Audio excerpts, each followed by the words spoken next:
Let's unbox a Chromecast, shall we?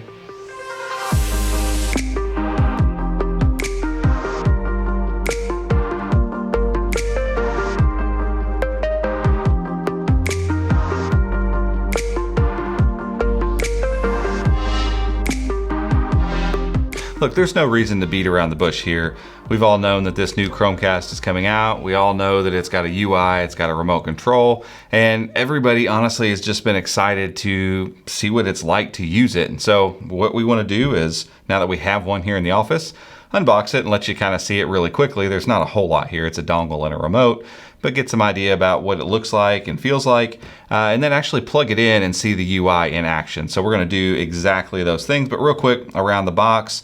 On the back, simple setup, plug, connect, and stream. So very clear, very concise messaging from Google. While this thing can be and act as a Chromecast, they're also wanting to push the narrative that they're hooked up with all of these streaming services and they can help kind of guide you through all of those different services and help you find the stuff that you need and stuff that you want. So on the other side, Google TV puts all your entertainment in one place. It's easy to find what you want. Discover 700,000 plus movie and TV episodes. Get recommendations. See where they're available to stream. HD, 4K, HDR. And then you get quite a few of the actual services, part of them, obviously. I mean, this thing is going to work with just about any streaming service you can imagine. So think like Roku. It's going to just basically pull in services from just about anywhere for you to stream and actually navigate on the UI. So it's a lot more than what we've seen in previous Chromecasts, and that's cool because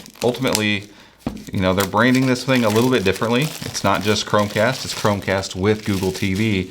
And we're gonna have to see how that all shakes out because ultimately Google TV is now gonna become Google's streaming service thing. So like Play Movies and TV is going to be taken over with Google TV. So it's at one time, the service that's going to kind of compile all this stuff in one place for you, but it's also the kind of skin for the OS. So underneath the fact that it's running Google TV, there's also technically Android TV here. So the bones of it is an operating system they've had for a little while, but they were just rebranding this thing. And so you can see right at the outset, this thing is very googly branded.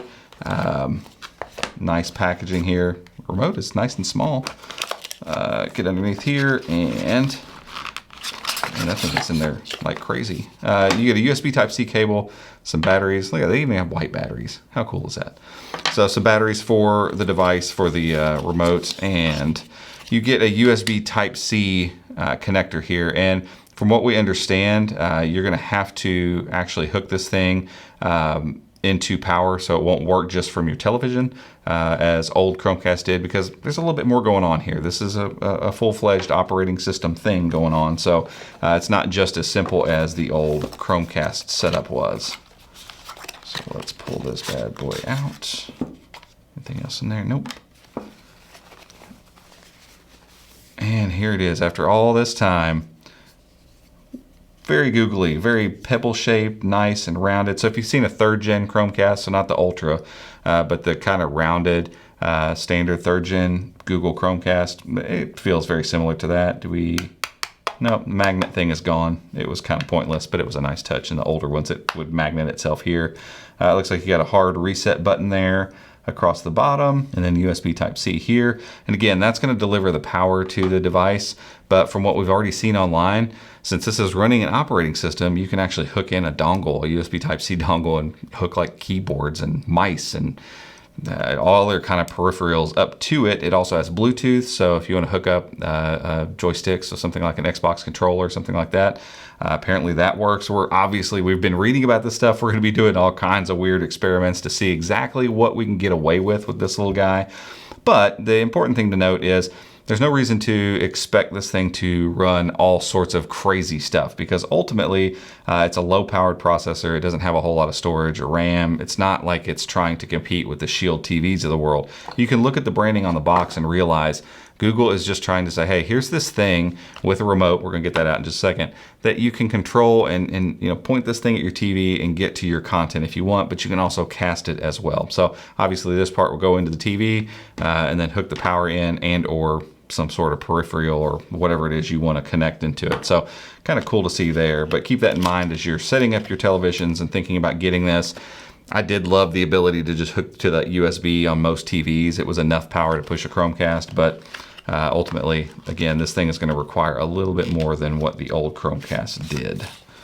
And the main star of the show, I mean, I know the Chromecast is doing all the work, but the remote. We wrote about Chromecast getting a remote and all that kind of stuff. Gosh, it's been over a year ago, I think. And that article still gets traction because people have loved the Chromecast, but wish there was some sort of remote. And if you know anything about the way Chromecast used to work, like there's no way for it to have a remote. There's no way for it to actually use a remote because there was no UI on the screen. It was all based on your device and casting to the screen. All of that's still there, but now you get all this Google TV stuff. So you get buttons like home and back and the Google Assistant button, dedicated YouTube and Netflix buttons that will launch those apps. You actually get a source button. So this thing actually has an IR blaster on the top here. And apparently you can set this thing up to control TVs and soundbars and all that kind of stuff too, which is a nice touch because ultimately, if you set it up right, it seems like this can be the majority controller. You just have to have the one, this will turn on your TV and all that kind of stuff. So again, we're going to have to mess with all that stuff and see how nimble this controller is as far as getting that kind of stuff set up. But there's nothing really crazy going on here. It's nice and light. It matches the color here, so it's going to match whatever color Chromecast you get. You've got some direction buttons, and then you've got a select button. So that's going to move you around the interface. And there are a handful of very simplistic Android TV games that will probably work with this just fine. You'll be able to play a couple simple games on your TV with this remote, and you've got a volume rocker here on the side. So not sure if that's going to be able to be mapped to like a sound bar, the television, or if it's just going to turn the volume of the actual Chromecast up and down. Again, some of that stuff we're just going to have to figure out as we actually spend time with this device. But here's the Chromecast, here's the remote, everything you get in the box. And so now we're going to get a monitor of some sort up here on the desk and actually plug it in and just move around the interface real quick so you can kind of see that on camera. All right, so we are loading in. We've gone through all the setup stuff. There's some updates you got to take. Obviously, you've got to sign in with your Google account and get all that kind of stuff set up. And we opted even to do all of that setup with the remote. I don't know that I would recommend that. It's just cool that you can do that. And you see all these neat animations as you boot in. A much nicer overall experience from what you normally see on a Chromecast. But like I said, we use this to actually poke around the keyboard to put in Wi-Fi passwords and Google account passwords. It's time consuming and aggravating just like it is on any other setup where you've got to push, move and highlight letters, but it works. So out of the box, we did the entire setup with just the remote. So that's an important fact that since this one includes a remote and there's some setup processes needed, it's nice that you can do everything with just the remote. I would say use your phone. It offers you to do that right up front. I would say that would be a much easier way to go about using this thing. But what we wanted to show you is just a quick overview of what the UI looks like, because again, this isn't just a Chromecast. We're not just talking about being able to cast up on the screen. We're talking about being able to move through an interface. And so this is the For You section. So you're going to see a bunch of stuff in here. We're using our Chrome Unboxed account, so there's no real content tied to this this particular Gmail account, and yet we're already populated with all sorts of stuff to go check out and look at, because ultimately it's pulling from services I've never used. Autumn, I don't know. Oh, that's the name of the movie. So some of these are showing, so the service, Viki, I'm not sure. So it's saying dramas. Hey, here's some dramas to watch. Tubi TV. I don't have any of these accounts set up, but I do have a Hulu account, but I don't have a Hulu account with this particular Google account. So it's already starting to pull and trying to figure out kind of what I like. There's not a whole lot of info on this account for me personally, so it's kind of guessing at this point. But you can already see down here, recommended videos. It put a Chrome Unbox video there. So let's just click it and see. Again, we've signed in our account here, so it should just take us to the video, and I'll apologize. Oh, there we go. Get an ad because we don't have premium on this account either. Skip ad. I think that works. There you go. Boom. There we go.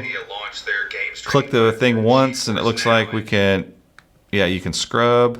And then we can move around, close captioning, look at the channel, 4K.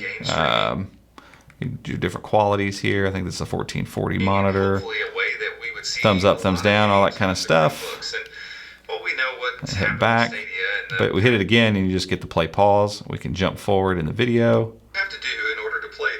Pretty nice. Again, if you're sitting down on the couch and you're wanting to watch something, bring this up, boom, go into your interface, hit home, good to go. So let's try this out.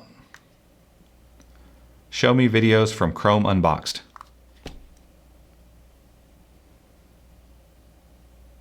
And boom, there we got videos from Chrome Unboxed. And I can just navigate and choose which one I want to see. Pretty awesome there. Presumably you'll be able to play video, music, all that kind of stuff just from using the assistant. But you can see up top here, you also have a breakdown of just movies, of just shows. But then you have apps. This is Android TV, skinned Android TV after all. So when we start going down, we'll probably run into some games. Yeah, so let's give Red Ball 4 a go.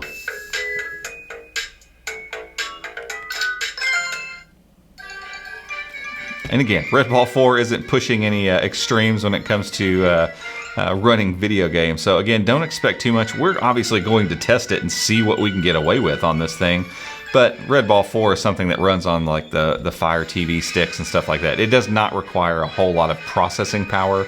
So I wouldn't read too much into this here.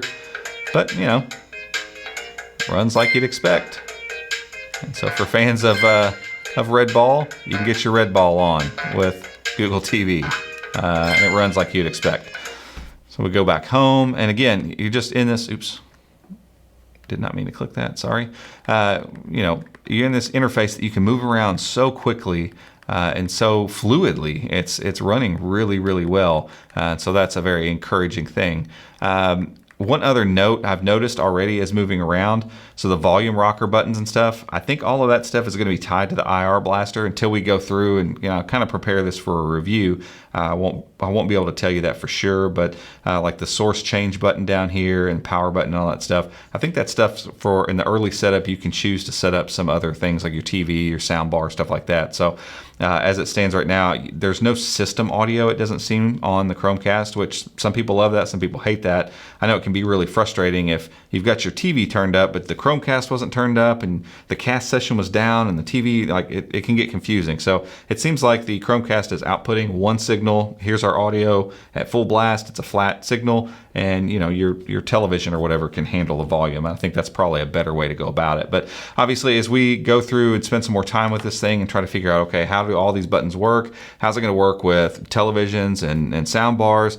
What games can you get away with playing on it? What's it going to be like trying to sideload Stadia on here until it's official, and GeForce Now? There's a ton of questions and a ton of things that I think we might be able to do with this thing. But ultimately, what Google wants you to do is pick this remote up, move around your interface, pick stuff, and watch it, and use the assistant to call up things. And we can go and tell you already right now, it does a great job of those things. And for that, the Chromecast with Google TV looks like it's going to be a really, really promising piece of hardware from Google. And I think at a $50 price point, they're really going to kill it this fall as we move into the holiday season. But for now, that's it for this one. If you liked it, give it a thumbs up. Go down there and hit that subscribe button. Make sure and hit the notification bell as well if you'd like to be alerted when we make future videos, like the full review of this thing or all kinds of other stuff that we're going to try and test with the Chromecast with Google TV. But guys, that's it.